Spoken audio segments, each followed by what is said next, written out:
Bienvenidos, aquí comienza El Andén, esta cita de jóvenes para jóvenes, donde hablaremos de la política, pero también de las noticias más importantes de esta semana. Soy Camila Carvajal, es un gusto acompañarlos, es un gusto subirme con ustedes al Andén, donde hablaremos de las noticias de la semana. Sin duda, la más importante fue la reforma tributaria, logró luz verde, ya hay textos para conciliación aprobados en el Senado, pero también en la Cámara de Representantes. Después de muchas horas de discusión, se cayó la reforma, o mejor, el impuesto al pan, pero también el impuesto a las iglesias, al menos en el Senado. En la Cámara sí pasó ese impuesto, esperemos el martes qué pasa en conciliación. Hay también ya la lista de alimentos ultraprocesados que van a tener nuevos impuestos, eso sí, a partir del próximo año, también impuestos a las bebidas azucaradas. Se quedó con la cárcel para evasores, tanto el Senado como la Cámara decidieron que quien evada impuestos pues va a poder terminar en la cárcel de 4 a 9 años. Y hablaremos de lo que políticamente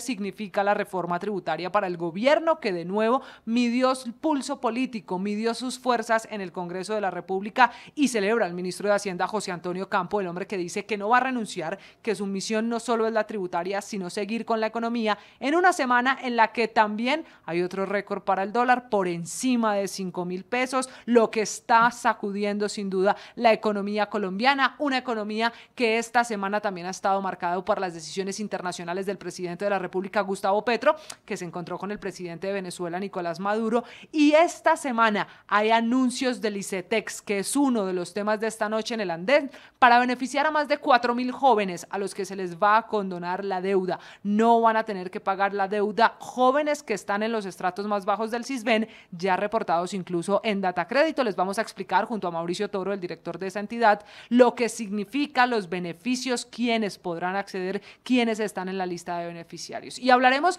de la noticia de la semana para los jóvenes, y es el proyecto de ley con el que insiste el gobierno en un indulto para quienes fueron capturados en el marco de la protesta social. Eso tiene para muchos nombre propio, indulto a primera línea. Está el gobierno en esa pelea con la oposición para saber si habrá o no indulto, y es un juez de la República en Bogotá el que condena a alias 19, la imagen para muchos de las protestas y los actos de vandalismo, el hombre que, dice la fiscalía, lideró los desmanes alrededor del Portal Américas en 2019, 2020 e incluso 2021. Él y otros 3 jóvenes fueron capturados por unos delitos no menores, por tortura y concierto para delinquir, 2 delitos por los que finalmente un juez los condena a 14 años y 7 meses de cárcel.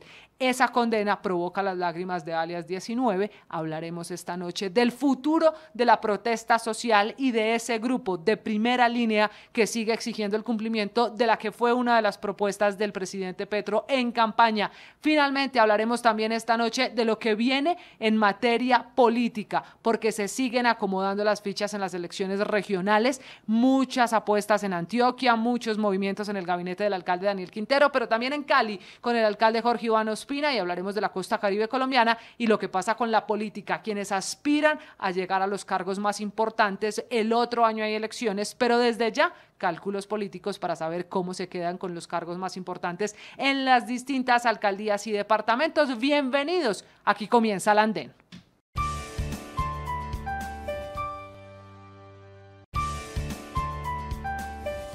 Blue, la alternativa. Muy bien, y una de las buenas noticias que tenemos hoy para contarle a los jóvenes en este que es el programa de Jóvenes para Jóvenes está relacionada con educación, y hemos invitado esta noche a Mauricio Toro, que ya se ha subido otras veces, otros viernes al Andén, pero que hoy trae buenas noticias porque es la condonación más grande de la deuda que se ha hecho hasta ahora en la historia de ese instituto. Hablamos de una condonación para más de 4.000 jóvenes, son cerca de 4.000, 3.970 y pico, ya nos contará el doctor Toro. Y ese es el primer buen anuncio que ha hecho. Explíquele usted, si le parece, doctor Toro, a todos los jóvenes que se suben este viernes y que nos siguen en las redes sociales del Andén, ¿de qué se trata? ¿Quiénes van a ser los beneficiados de ese anuncio, de esa condonación de una deuda con el ICETEX? En este caso, de la mano de CISA, que es quien ejecuta la condonación, es de esa cartera castigada, decirles, miren, empiecen una vida laboral nueva les hacen una condonación casi del 90% de lo que es el capital y los intereses para que puedan pues continuar entonces con una vida financiera. Y este es el paquete de esas 53.000 personas que quedaron en manos de CISA, de 3.500 que hacen una cartera pues irrecuperable con unos acuerdos de cada pago que les permiten pues salir de esas centrales de riesgo. Así que esto es una buena noticia, porque de lo contrario están arrojados a la informalidad y a la pobreza. Eso significa, doctor Toro, y la buena noticia es que en este paquete de jóvenes beneficiados con el anuncio que conocimos terminando esta semana, que en esa lista de casi 4.000 jóvenes, entiendo, la mayoría son mujeres. ¿Es así? Así es, estamos hablando de personas de una situación vulnerable económicamente, estamos hablando de personas de los primeros niveles de CISBEN, estamos pensando en negritudes, estamos hablando de comunidad rom, indígenas, afros, víctimas del conflicto, mujeres que tienen hoy un problema en cuanto a la juventud para poderse emplear, y de esa manera pues les permitimos continuar con una vida pues por lo menos fuera de las centrales de riesgo y fuera de lo que implica pues el estar reportados en cualquiera de estos sistemas de información. Doctor Toro, eso es una buena noticia, pero son unos estudiantes o unos jóvenes beneficiados con el ICETEX que cumplen unas características muy particulares. ¿En qué va buscar condonación para otro tipo de jóvenes que no necesariamente están reportados, pero que hoy sí tienen problemas financieros para responder por esa deuda? ¿Habrá más condonaciones?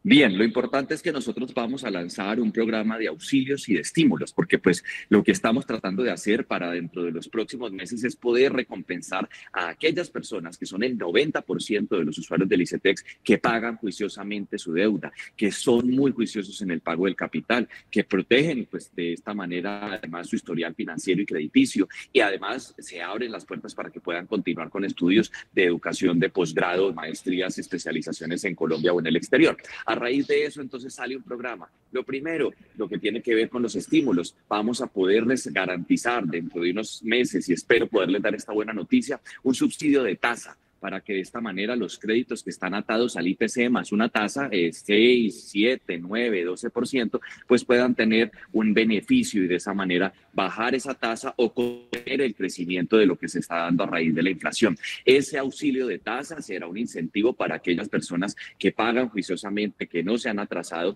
y que cumplen con su obligación como reconocimiento a ese trabajo. Esto se va a poder hacer en los próximos meses antes de terminar el año.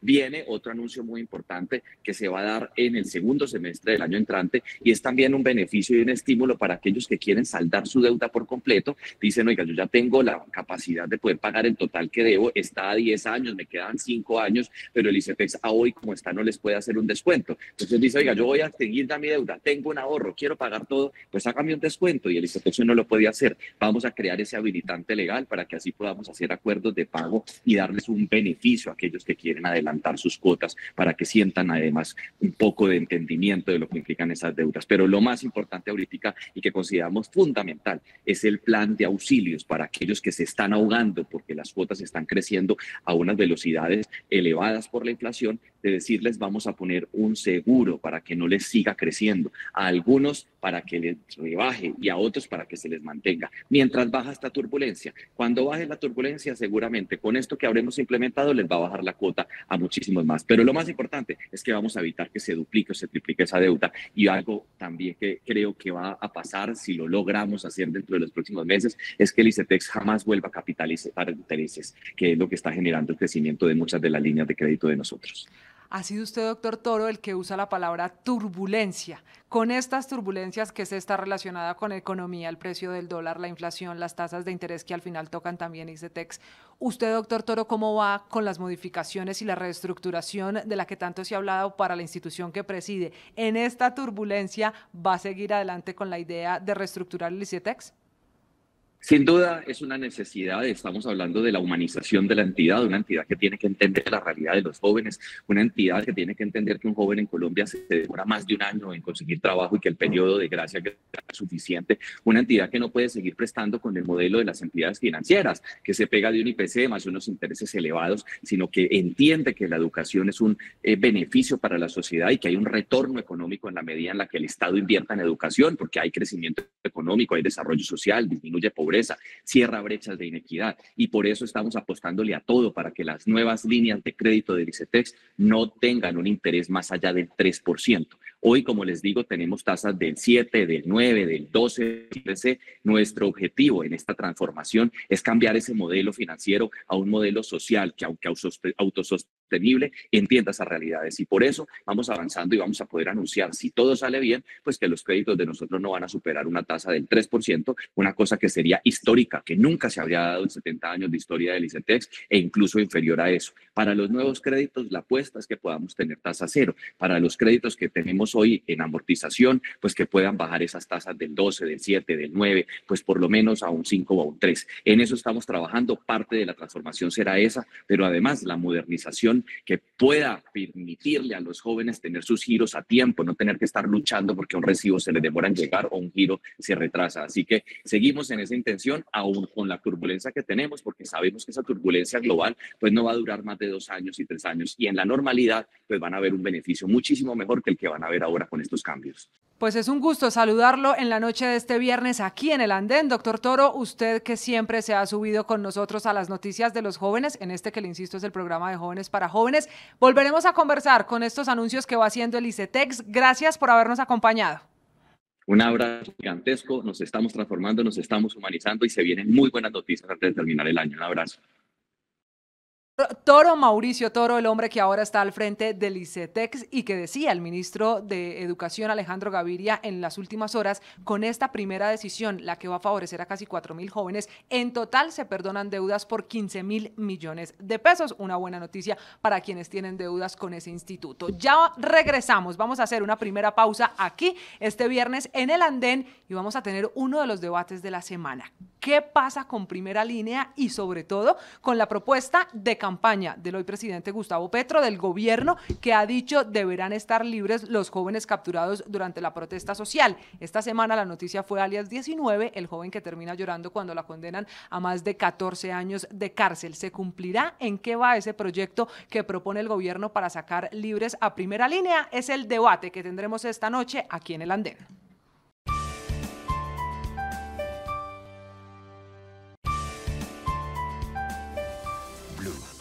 La alternativa. Muy bien, y regresamos este viernes a El Andén, donde vamos a hablar de Primera Línea, de la decisión de un juez que esta semana ha tomado una decisión para muchos polémica, para otros justa, y es la condena a los jóvenes de Primera Línea del portal Américas, entre ellos alias 19, uno de los capturados que en la audiencia termina llorando cuando el juez decide condenarlos a 14 años y 7 meses de cárcel. Hay que decir que esa es una decisión en primera instancia, pero que ha servido para volver a traer sobre la mesa una de las propuestas que ha hecho el presidente de la República, Gustavo Petro, desde campaña, y es una de las propuestas en las que trabaja prácticamente todo el gobierno: buscar la libertad de jóvenes capturados durante las protestas del paro nacional de 2019, de 2020 e incluso los desórdenes y el vandalismo de 2021. Lo que ha ocurrido en las últimas horas es que insiste el gobierno en que con el proyecto de ley que fue presentado para sacar libres a estos jóvenes, deberá resolverse la situación de quienes no han sido condenados. Queda la duda si en ese proyecto de ley habrá también beneficios, entre otros para alias 19, que insisto es la imagen que se le ha puesto a los jóvenes de Primera Línea capturados. Así que saludo esta noche a quienes se suben al andén para ayudarnos a entender esta que es una de las noticias de la semana. Saludo primero a las mujeres, así que una de nuestras invitadas es Alejandra Sánchez, quien se sube al andén, secretaria nacional de Juventudes del Partido Dignidad. Como siempre, un gusto tenerla aquí. Alejandra, buenas noches. Hola Camila, Nico, a Mauri, todas las personas que nos escuchan esta noche, muchas gracias por la invitación, contenta de hablar sobre los derechos de nosotros los y las jóvenes. Ya vamos a entrar en materia. También saludo esta noche a Nicolás Goyeneche, otro de los jóvenes del Andén, uno de nuestros analistas políticos y además asesor legislativo. Nicolás, bienvenido al Andén. Hola Camila, buenas noches a ti, a Ale, a Mauri y a todos nuestros oyentes y a quienes nos ven en redes sociales. También muy contento de estar aquí en el Andén otro viernes y hablemos de derechos, pero también de las responsabilidades de los jóvenes. Yo ya sé que usted con esa mirada más de derecha nos trae el punto crítico a este proyecto y a esta propuesta del gobierno, y es para mí un gusto, un honor saludar esta noche a otro panelista, Alejandra, que hemos recuperado aquí en el andén. Lo decíamos ahorita fuera de micrófonos, vuelve a acompañarnos hoy como panelista invitado a Mauri Muñoz, politólogo, además magíster en periodismo, un hombre que ha estado muy metido en la política desde el departamento de Antioquia, pero también en la política con los jóvenes en todo el país. Así que, a Mauri, gracias por acompañarnos esta noche de viernes en el andén. Bienvenido. Buenas noches, muy contento de volver a participar del andén. Un saludo para los demás panelistas y por supuesto a los oyentes. Con usted, Amaury, ha sido esta una semana bastante convulsionada alrededor del proyecto de ley que pretende la libertad para jóvenes de primera línea. Y le digo que ese proyecto en particular es el que ha dado de qué hablar, porque este había sido un tema hace unos días cuando el proyecto de ley de prórroga de orden público tenía un artículo con ese objetivo. En medio de la polémica, el gobierno decide que no, que se va a crear un proyecto exclusivamente para ello, y es un juez el que pone las detenciones y luego fija las condenas precisamente a los jóvenes del portal Américas. El proyecto de ley que busca libertad de jóvenes de primera línea, con este ambiente en el país, con estas críticas, pero también con apoyos como los que hemos escuchado esta semana, ¿usted cree que va a lograr hacer un tránsito exitoso en el Congreso, que va a pasar la prueba en el Congreso de la República? Más allá de que logre o no pasar la prueba en el Congreso, yo creo que tiene virtudes que deben ser resaltadas, porque de lo que se trata es que el presidente pueda nombrar a personas que se encuentran en cárceles para que aporten a la construcción de paz. Y ese que es un enfoque novedoso que además va en la línea de la política que ellos han denominado paz total, creo que tiene criterios y principios de la justicia restaurativa que pueden resultar positivos a la hora de alguna forma resarcir a las víctimas de esos daños, quienes sufrieron, digamos, el impacto de las acciones de estos jóvenes, pero también es la forma de implementar una política que permita, digamos, transformar esos modelos de justicia retributiva que de alguna forma no dan los resultados esperados y que para la juventud resulta mucho más importante a la hora de que ellos puedan, digamos, salir un poco de contextos de violencia y puedan de alguna forma también impactar positivamente a la sociedad, restaurar los lazos que con la sociedad se rompan con este tipo de hechos. Creo que hay una quizá deuda que se debe cubrir en el proyecto y que de alguna forma tendrá que ser debatido posteriormente y precisado después por el gobierno, y es cómo en este tipo de medidas de justicia restaurativa las víctimas juegan un papel central. Hay, digamos, objetivos responsabilizantes para quienes se acojan a este tipo de medidas. Hay, digamos, objetivos que también son preventivos y de no repetición que se deben poner en marcha, y por supuesto cómo será la participación de la comunidad. Pero digamos que esta no es una medida que resulte descabellada. Yo recuerdo que en algún momento la Comisión Asesora de Política Criminal señalaba que los criterios y principios de la justicia restaurativa deben hacer parte del derecho penal y del proceso penal, y que había que darle cierta apertura a la justicia penal que pone énfasis en reparar las consecuencias del delito, a uno en donde el propósito de la intervención social sea restaurar la paz, remediar el daño causado y de alguna forma evitar la revictimización, bajo un paradigma en el que la comunidad pueda participar y por supuesto tenga esto unos resultados que la práctica, sobre todo en otros lugares del mundo, muestra que es eficiente. Quiero poner un solo ejemplo para terminar de responder la pregunta. Entre los años 2001 y 2008, el gobierno británico encargó un estudio para evaluar esquemas de justicia restaurativa de este tipo, y los resultados demuestran que la justicia restaurativa funciona. Por ejemplo, condujo a una reducción del 14% en la tasa de reincidencia. El 85% de las víctimas se muestran satisfechas con los procesos de conocer a su agresor cara a cara, y el 78% lo recomiendan a otras personas en su situación. Entonces yo creo que esta es una política loable que debe tener unos instrumentos que el gobierno debe precisar, pero que siento que va en un muy buen camino. En ese sentido, Amaury, a mí me queda una duda, porque usted habla de la importancia de incluir también la mirada de reparación o de resarcir a las víctimas de un periodo de protestas en el país que es recordado prácticamente por todos. ¿por qué no pensar primero en el objetivo de resarcir a las víctimas, a quienes han sido afectados, y después en beneficios para los capturados por esos desmanes y no hacerlo al revés como hoy lo plantea el gobierno? No, yo estoy de acuerdo, aunque, digamos, la condena ya se produjo. Ya ese es un hecho concreto. Estos jóvenes han sido juzgados y condenados por unos delitos que se dieron en el marco de unas protestas, que si bien tuvieron una respuesta estatal absolutamente excesiva, pues también hubo este tipo de acciones que afectaron a la comunidad. Sin embargo, yo creo que el espíritu de un joven que sale a protestar por mejores condiciones de vida, que tiene 19 años, que tiene expectativas, pues debe también poner a pensar a la sociedad y sobre todo a quienes toman estas decisiones, en que estos jóvenes merecen una segunda oportunidad. Por supuesto, ese tipo de acciones deberá tener un carácter instrumental que defina mecanismos, que defina principios, que defina tiempos, pero hoy por hoy sabemos es que estos jóvenes están condenados y cabría la posibilidad de que ellos se acojan a acciones que se enmarquen dentro de este tipo de procesos de justicia restaurativa.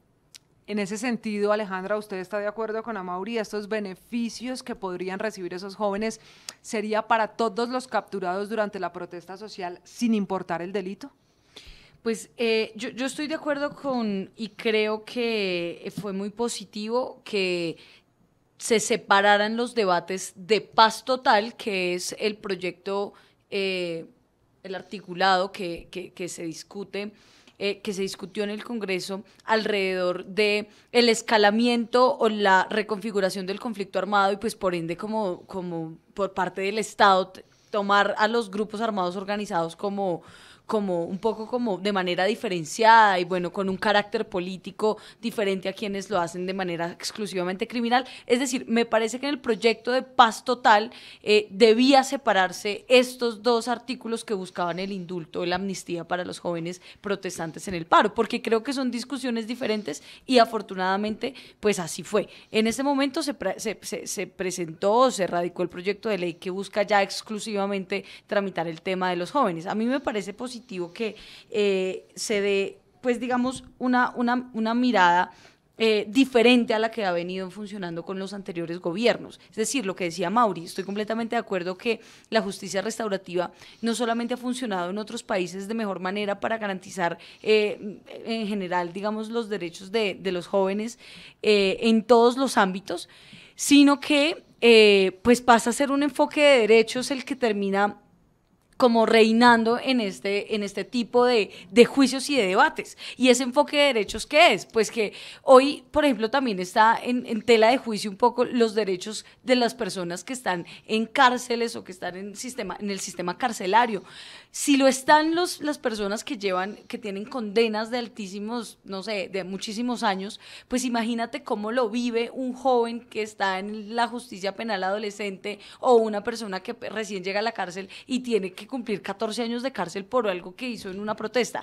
Yo creo que definitivamente eso hay que cambiarlo y esta propuesta pues de por lo menos hacerlo a través de alternativas pedagógicas, de trabajo social, con un enfoque de derechos, partiendo de que los jóvenes así hayan cometido algún error o algún descache, pues no están entonces ahora excluidos de todos sus derechos humanos. De eso se trata digamos, el principio de humanidad y de proporcionalidad del que nos habla el DIH, el Derecho Internacional Humanitario, y con el que creo y debemos como Estado funcionar. Pero yo creo que esto es sobre todo recalcando una cosa, Cami, y es que en la protesta igual por muchos que fueran los violentos, pues eran una mínima porción de los que salimos a marchar. Entonces, yo sí creo que hay que darles una garantía mucho mayor. Pero a ver, Alejandra, hablando de esa proporción, porque efectivamente fueron más los que en paz salieron a marchar, ¿por qué hablar solamente de este proyecto para beneficiar a los poquitos, a los violentos? Si es así, ¿por qué de alguna manera se estigmatiza todo el paro con los violentos y es el propio gobierno el que pone sobre la mesa dejar libres a quienes cometieron no delitos menores relacionados con la protesta social? El caso de esta semana es tortura y concierto para delinquir. Claro, yo creo que, por ejemplo, hay que revisar ese abanico de delitos con el que se está juzgando a estos jóvenes, porque estamos hablando de que hay algunos juicios por terrorismo, es decir, estamos hablando de delitos penales, pero de carácter, mejor dicho, nacional, y estamos hablando de un carácter político del que creo que carecen algunas organizaciones que se forjaron en el marco de la protesta y de la movilización nacional de los años pasados, pero también, por supuesto, que no tiene ningún tipo de proporcionalidad respecto a los actos cometidos por los jóvenes. Y que, mejor dicho, lo que sí creo que ha afectado bastante a la movilización y a nosotros como movimiento social, estudiantil, juvenil, es que ese trato, pues, de judicialización, de criminalización a la protesta social que le han dado los anteriores gobiernos, y especialmente el gobierno de Iván Duque, a la protesta social, que en su mayoría fue pacífica, pues ha hecho que la mayoría de los que nos movilizamos nos digan ahora vándalos, o que es que somos guerrilleros, o es que somos los jóvenes, todos son así, porque eso no es verdad. Entonces, yo creo que sí depende del gobierno nacional de impulsar una gran si se quiere, campaña pues de resignificación de lo que es la protesta, porque los que lo hacemos, pues lo hacemos es justamente para exigir nuestros derechos, y claro que hay una pequeña porción que cometió delitos violentos, y creo que hay que mirarlos de manera individual, caso por caso, pero Alejandra, que definitivamente no somos todos. Perdón, te interrumpo. Lo mejor que pueden hacer para resignificar la protesta en este momento no es pedir indulto para responsables condenados por tortura. Es rechazarlos, no es pedir medidas restaurativas, es pedir que caiga todo el peso de la ley sobre ellos. Es que se nos ha dicho que esto es una criminalización de la protesta. Las personas procesadas, en su gran mayoría, no lo están por salir a la calle. Están procesadas porque la primera línea cometió durante el paro nacional 2.175 hechos criminales, más de 1.000 delitos contra la fuerza pública, más de 680 de casos de daño en bien ajeno, que eso sí podemos pensar en medidas restaurativas, que paguen el daño que hacen durante las manifestaciones, por ejemplo, que se enfrenten a los dueños de los locales que se vieron afectados. Pero cuando tenemos a casi 1.000 policías heridos, 3 casos de homicidio, 3 casos de tortura, 2 ya condenados con el caso de alias 19, y 67 incendios provocados contra infraestructura pública y comercio clave, como estaciones de Transmilenio, como centros de atención inmediata en las principales ciudades del país, tenemos que dar un debate con los pies en la tierra y saber que no podemos lanzar a la sociedad el mensaje de que este tipo de hechos pueden ocurrir en las manifestaciones y que los gobiernos tienen la potestad de indultarlo. Yo no creo que, y Camila, respondiendo un poco la pregunta que le hacías a Mauri, yo no creo que en el Congreso haya ambiente para la mayoría de 2/3 que requeriría un indulto o una amnistía en estos casos de la primera línea, que si se hace por la mayoría que es, debe ser esa la mayoría y debe ser esa la línea. Yo no veo el ambiente del Congreso para eso. Y quiero insistir en una cosa, Aleja, y es que ustedes no están yendo en contra de una fiscalía persiguiendo, ustedes no están yendo en contra de la policía capturando manifestantes en las manifestaciones. Esta propuesta del gobierno... ¿Quiénes son ustedes? Bueno, tú no tanto, y quizás estoy haciendo un ustedes muy general, pero quienes defienden a este gobierno y los más radicales defensores de esta propuesta están defendiendo ignorar decisiones judiciales, sea porque revoquen las medidas de aseguramiento que las deciden los jueces de garantías en todo el país, o sea porque cuestionen las condenas que las deciden los jueces de conocimiento. Si vamos a burlar a la justicia para favorecer a la primera línea, tenemos que decirlo de frente. Decir, no estoy de acuerdo con las decisiones judiciales, los jueces se equivocaron, la primera línea debe andar suelta, a pesar de que signifiquen un riesgo de fuga en sus procesos, o a pesar de que, como lo demostraron, constituye un peligro para la sociedad mantenerlos en las calles en medio de posibles futuras manifestaciones.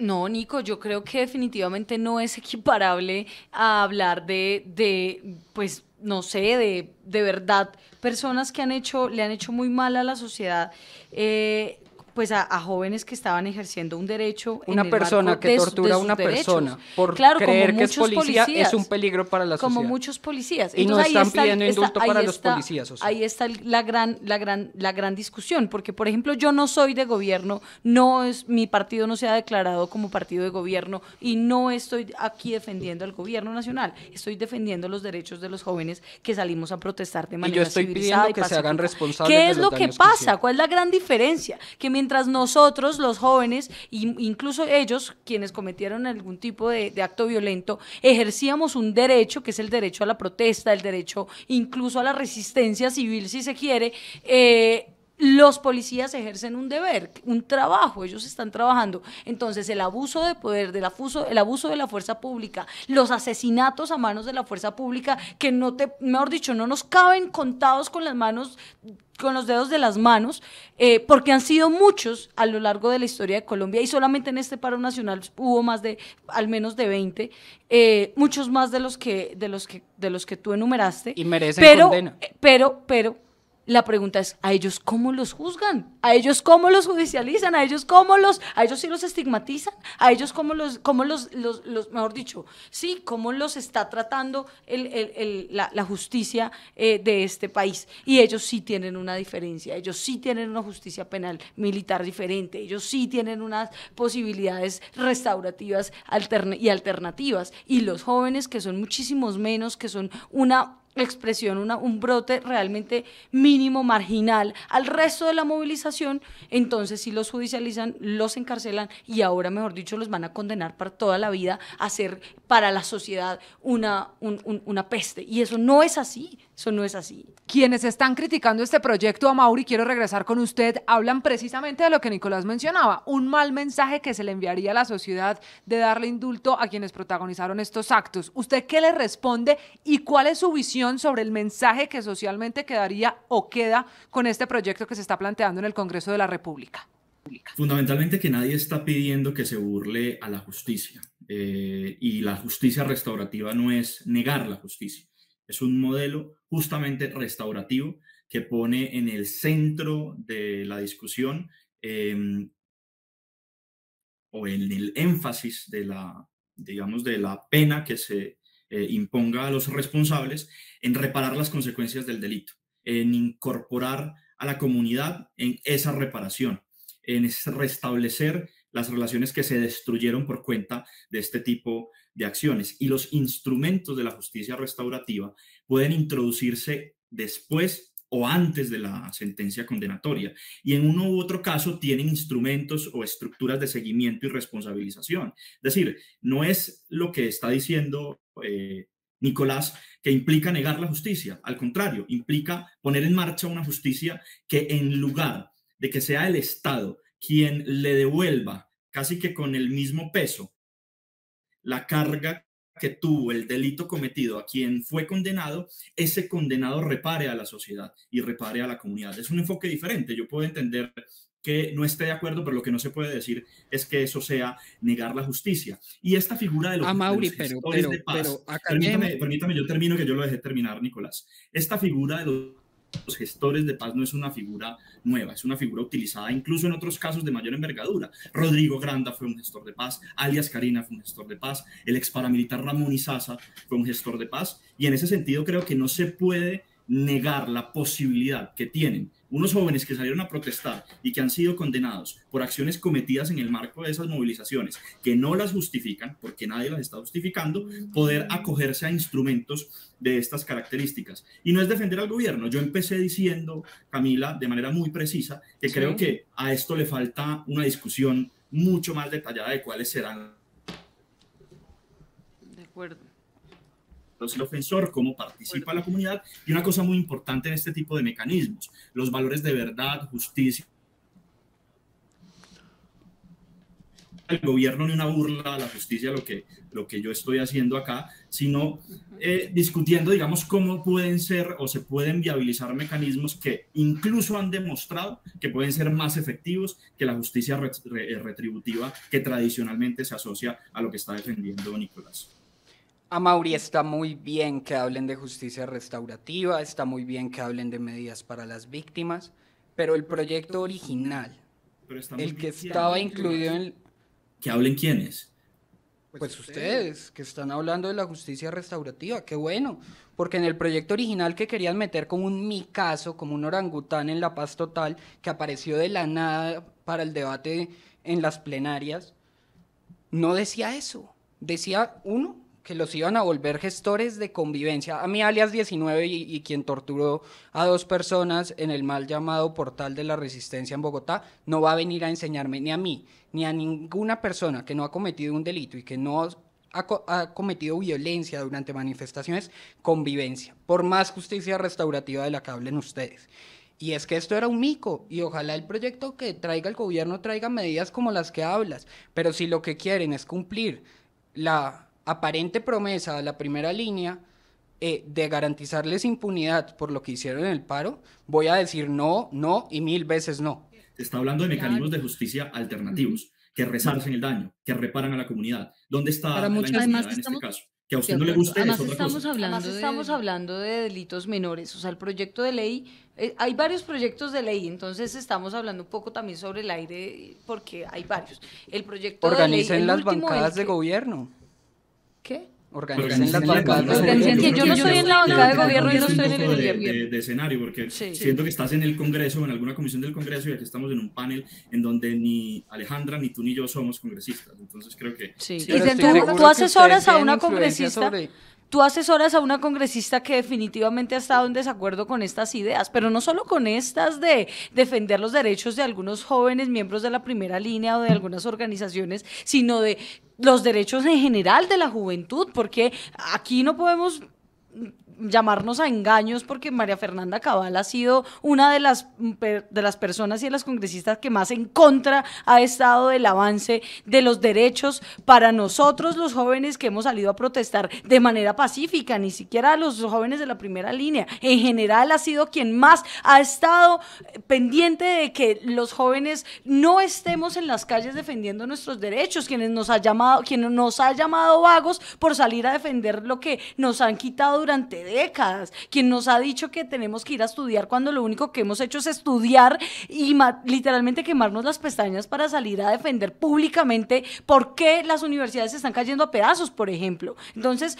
no se trata aquí de que nosotros seamos de gobierno o no. Lo que sí creo, y en eso estoy de acuerdo con Amaury, es que la justicia restaurativa ni es la negación de la justicia, es decir, no es la no justicia, sino que es una forma alternativa de tramitar algunos casos de delitos menores. No estamos hablando de los asesinatos, ni estamos hablando de los delitos de lesa humanidad. Estamos hablando de delitos menores, como daño público, como algunos otros, que yo no soy abogada, pero esos sí delitos menores, que en esos delitos menores, Alejandra, ¿estaría tortura como la condena de No, las por 19? supuesto que no. Tortura es una de los delitos de lesa humanidad que está catalogado por el CICR hace muchísimo tiempo como de los más grandes y en el marco de los ¿Y concierto conflictos. para delinquir? No estoy segura, pero lo único que sí te digo, Cami, es que a mí lo que más me preocupa, porque yo no voy a defender tampoco la violencia y siempre la he rechazado en el marco de la protesta y creo que tenemos que seguir rechazándolo, lo que me preocupa a mí es la desproporcionalidad con la que se ha analizado y se ha tramitado los casos de estos jóvenes, porque 3.000 denuncias en el marco de este paro, 3.000 denuncias hubo por abuso de la fuerza pública, 3.000.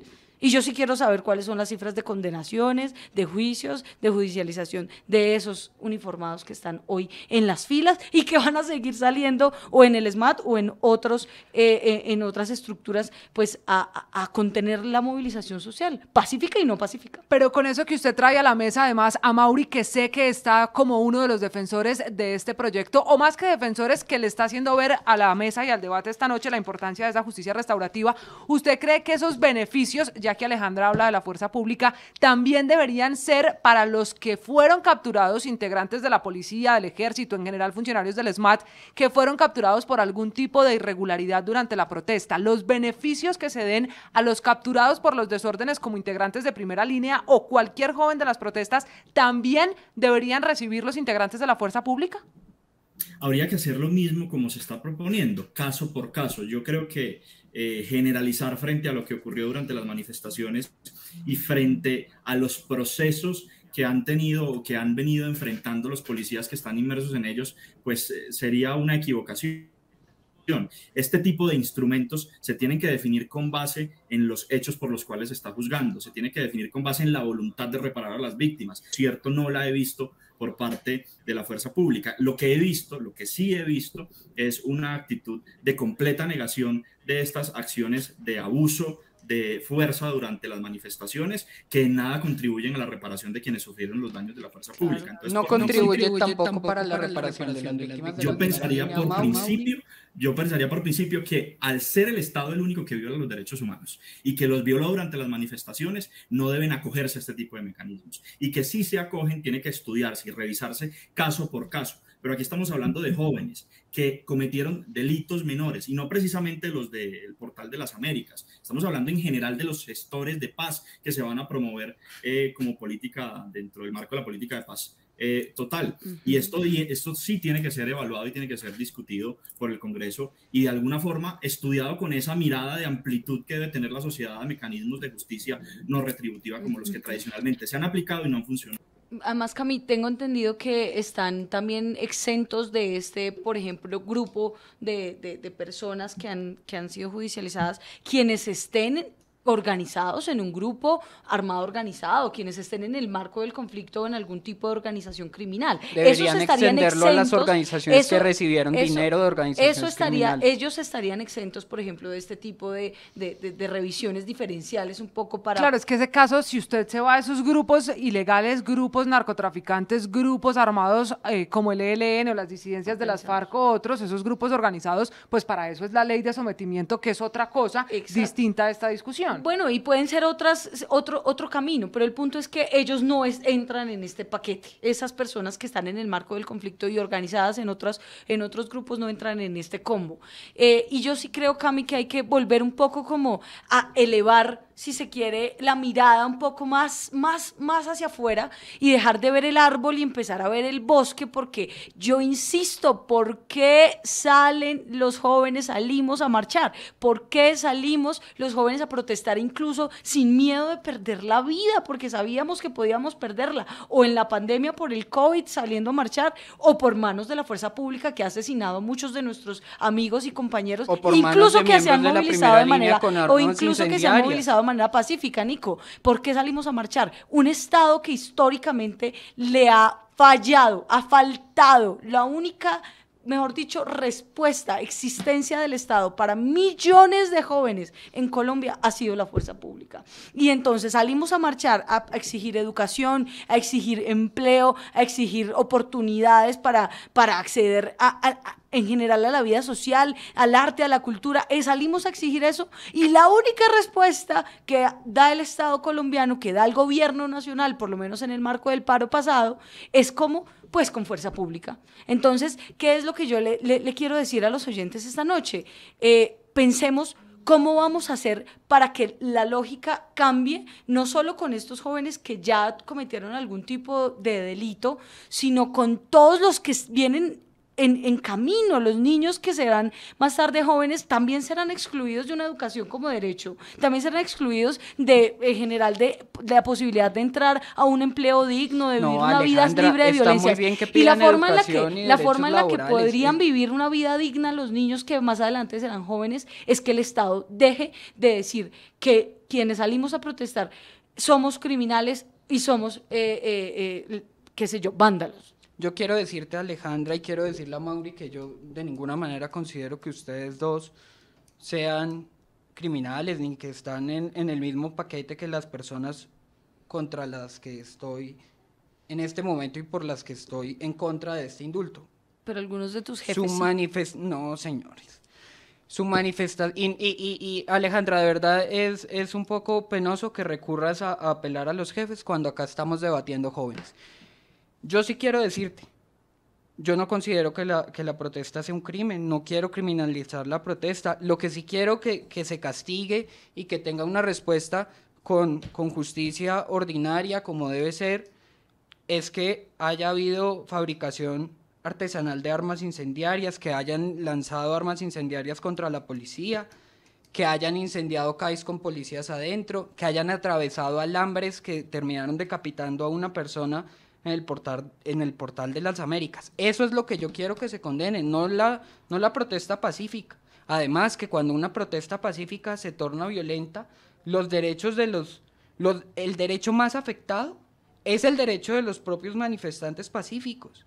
De manera que esto tiene que lanzar un mensaje. No le digamos a los niños de hoy, jóvenes del mañana, que existe justificación para la violencia por motivos políticos. No le digamos a los niños de hoy, a los jóvenes del mañana, que pedir educación con violencia está bien.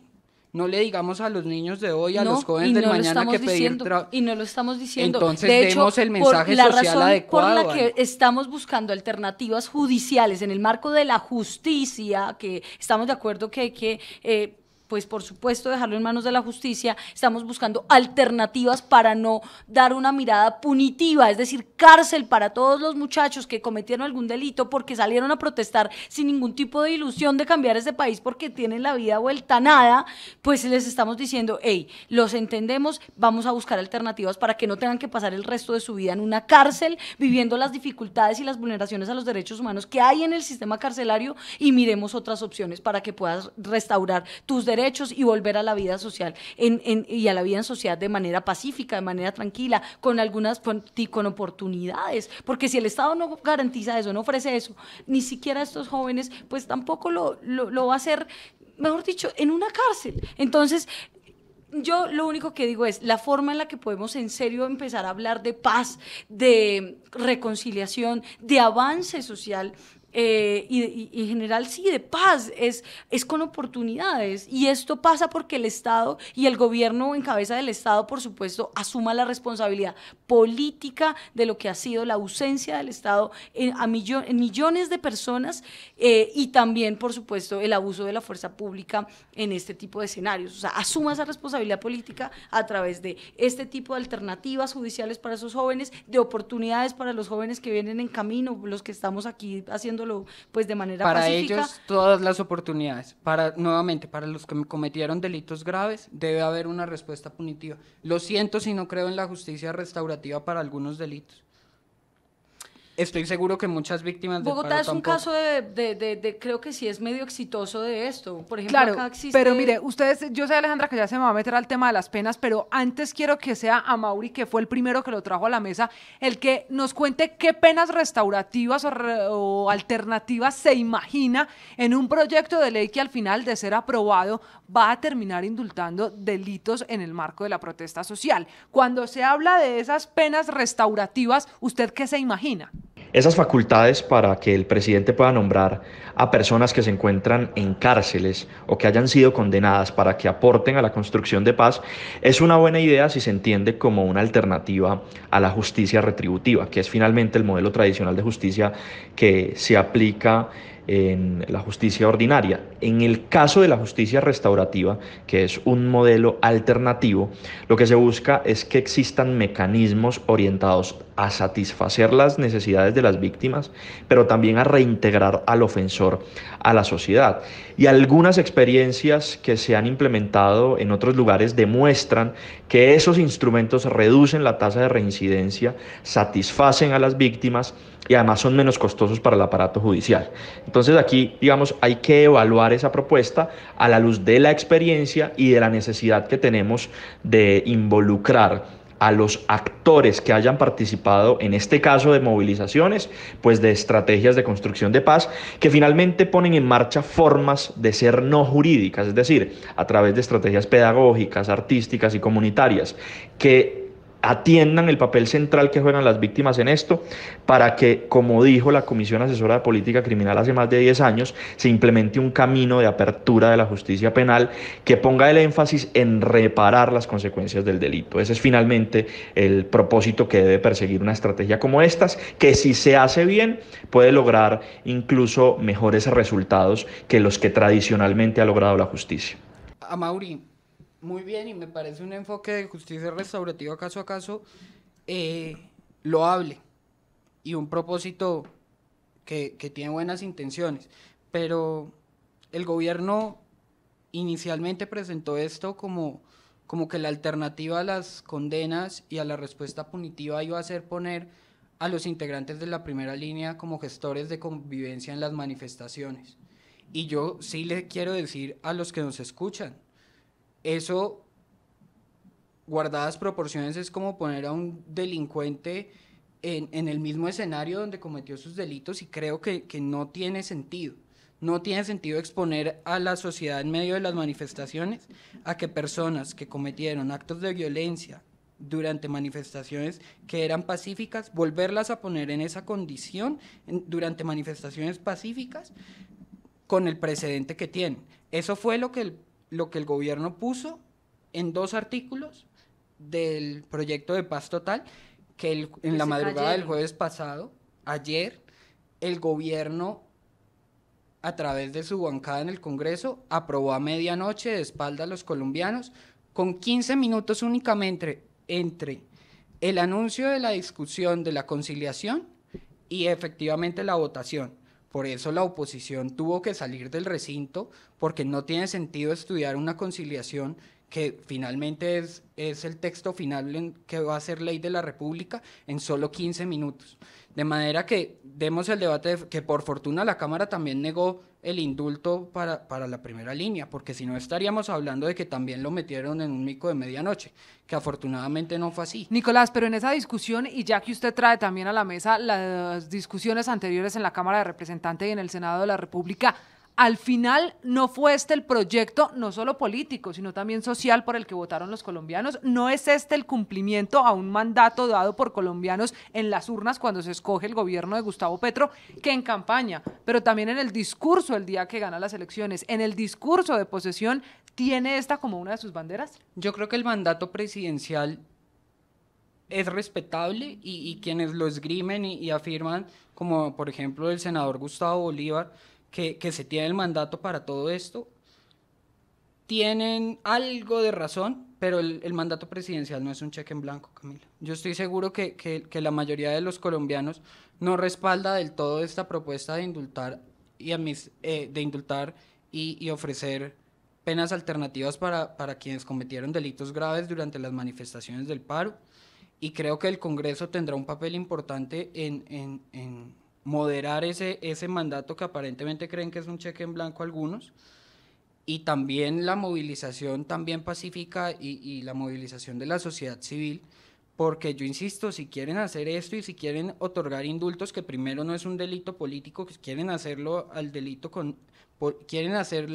conexo al delito político, pues bueno, pero que demos el debate con las mayorías que requiere el Congreso. Si quieren, para que tenga mucha mayor legitimidad, presenten una ley de indulto y amnistía, y que sea la mayoría de 2/3 del Congreso la que defina, y perfecto, creo que eso puede aportar a que esta propuesta tenga mayor legitimidad.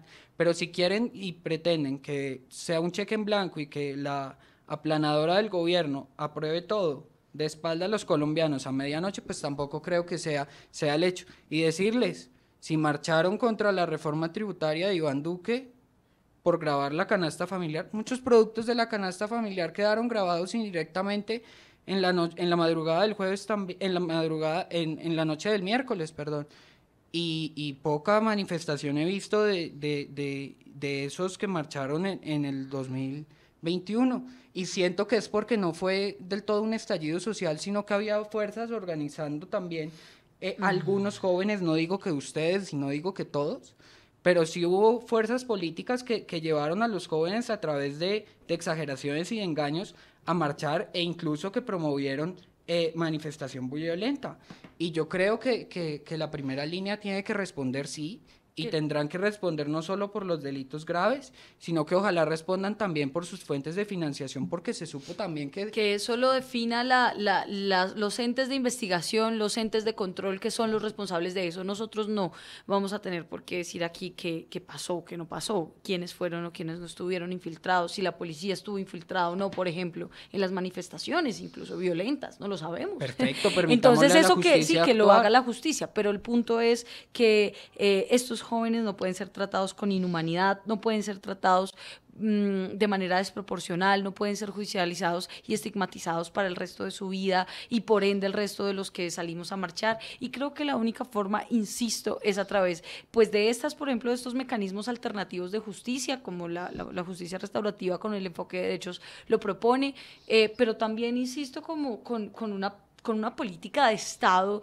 de privilegiar y primar y hacer a la juventud como, pues sí, como sujetos de derecho, donde hayan oportunidades, donde se avance en otras áreas, en la educación, en la cultura, en el acceso a un empleo digno. Lo que siempre hemos exigido, que es lo mínimo para tener una vida digna, pues yo creo que es como el lado B o la cara B de la moneda de la indignación, y es, bueno, estamos indignados porque nos han excluido de todas las conversaciones históricamente en este país, pero lo que tenemos que igual hacer es también un poco pasar de esa indignación, como lo hemos denominado nosotros siempre, a la digna acción, y esa digna acción pues tiene que ser con este tipo de programas. Acá en Bogotá hay una buena experiencia con los centros Forjar, que son los centros que tiene la Secretaría de Integración Social para tratar y hacer un poco el acompañamiento a todos los jóvenes que están en el marco de la responsabilidad penal adolescente y que han cometido algún tipo de delito o de infracción, y eso es a través, por ejemplo, de jornadas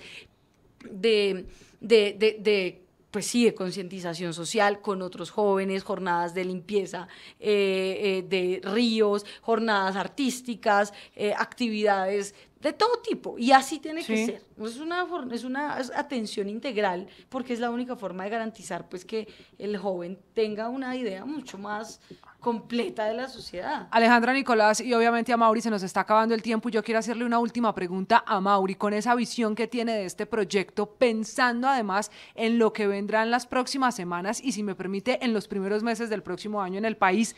¿Usted teme que si se cae este proyecto, que es el bandera para el gobierno y en este caso para el capítulo de Primera Línea, haya de nuevo protestas y los jóvenes vuelvan a la calle? ¿Esta se está volviendo una doble moneda para el gobierno? Es decir, si no les ayudan a los jóvenes de Primera Línea con lo que ha sido una promesa de campaña, ¿usted cree que volveremos a ver episodios como los del paro de 2019?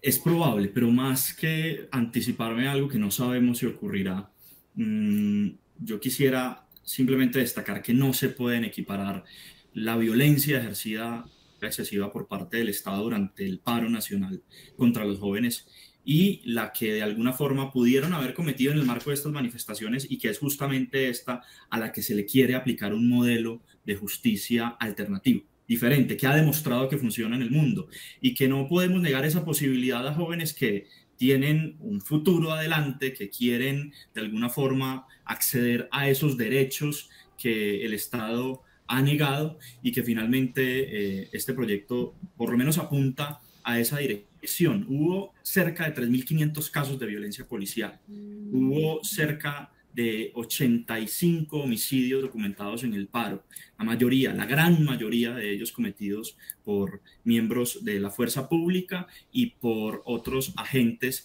que se ha demostrado apoyaron su accionar durante las manifestaciones. Hubo todo tipo de violencias, sexual, fuera del reglamento del armamento conocido como Venom, el uso de armas de fuego contra manifestantes, las de letalidad reducida, situaciones en las que los agentes no portaban identificación. En fin, aquí hubo todo un estado de cosas que no aplicó un principio de prevención en el marco de la movilización, en donde la fuerza cometió todo tipo de abusos que no se puede equiparar a las acciones de algunos manifestantes. Es absurdo equipararlas, y por supuesto este es un proyecto que, si define bien los instrumentos de justicia restaurativa, que, como he insistido, debe vincular a todas las partes, puede resultar muy provechoso para la construcción de paz. Y será un proyecto del que sigamos hablando en las próximas semanas, porque la discusión alrededor de esta posibilidad de indulto a jóvenes capturados en el marco del paro nacional apenas comienza. Alejandra, ¿usted cree que volveremos a ver protestas si no hay un cumplimiento a una promesa hecha a los mismos jóvenes? Yo creo, Cami, que siempre va a haber protesta, y es lo más sano para una democracia. Creo que tiene que haber movilización social en un país que se haga llamar democrático, y me parece bien, sea del origen que sea y sea de la naturaleza que sea.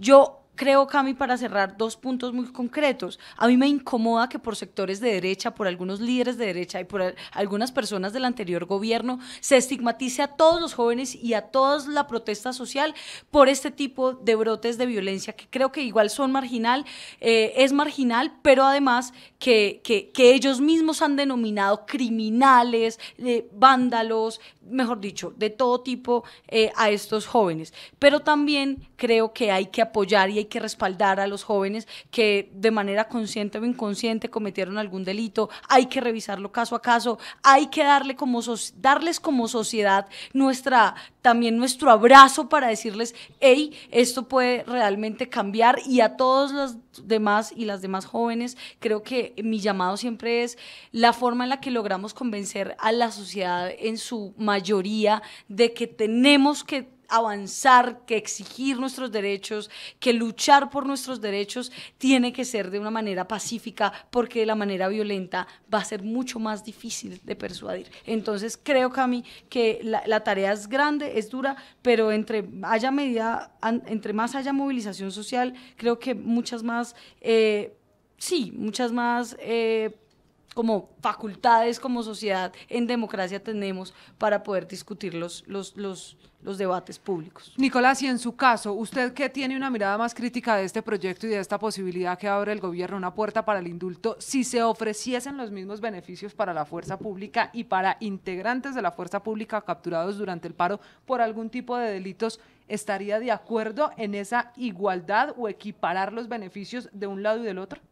Pero claro, Camila, si vamos a permitirlo para unos, permitámoslo para todos y así nos reconciliamos. Yo entiendo que defienden que es mucho más grave cuando lo comete un miembro de la fuerza pública. Desde este lado les digo, para mí no es así. Para mí, cuando hay una manifestación que se torna violenta, puede entrar a actuar la fuerza legítima del Estado, siempre y cuando sea proporcional, pero yo sí quiero preguntarle a los que nos oyen y nos ven, ¿cuál es la respuesta proporcional del escuadrón antidisturbios de la policía cuando están lanzando bombas molotov, bombas incendiarias? ¿Qué es lo proporcional ahí cuando está en tan grave riesgo la vida de los policías? De manera que yo sí creo que debemos definir protocolos para la atención de los disturbios en las manifestaciones, definirlos mejor. Este gobierno, por ejemplo, no ha acabado con el uso de la máquina Venom durante las manifestaciones, sigue estando permitida.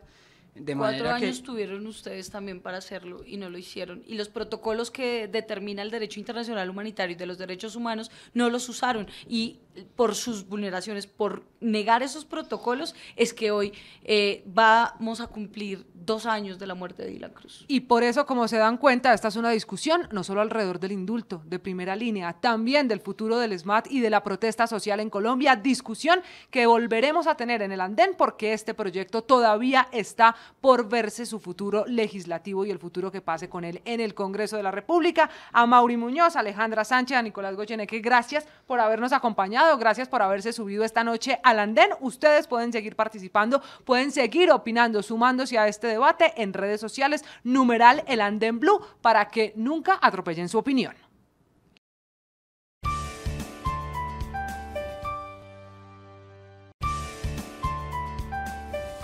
Blue, la alternativa.